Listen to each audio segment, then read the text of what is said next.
le plus grand scandale de l'histoire de l'automobile, l'affaire des airbags Takata. Plus de 200 000 Citroën C3 et DS3 vont devoir rester au parking en France et en Europe. Consigne stricte du constructeur qui s'appuie sur une décision gouvernementale. Immobilisation immédiate ordonnée par le ministre des Transports lui-même après la mort d'une conductrice à Reims la semaine dernière. Mélina Fachin, correspondante d'Europe 1 dans le Grand Est. Mercredi dernier, une femme de 37 ans est au volant de sa Citroën C3 sur une autoroute de Reims lorsqu'un camion heurte l'arrière de sa voiture. Celle-ci vient percuter la barrière centrale de l'autoroute. Le choc est suffisant pour que l'airbag se déclenche et explose, raconte François Schneider, procureur de Reims. La conductrice était très gravement blessée au visage et on a retrouvé un morceau de métal dans sa trachée.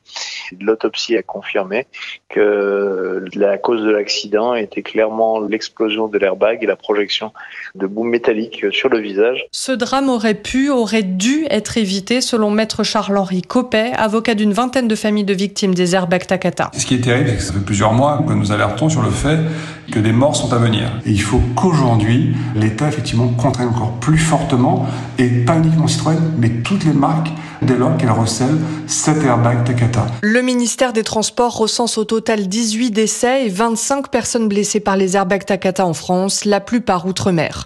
Dans le Grand Est, Mélina Fachin, Europe 1.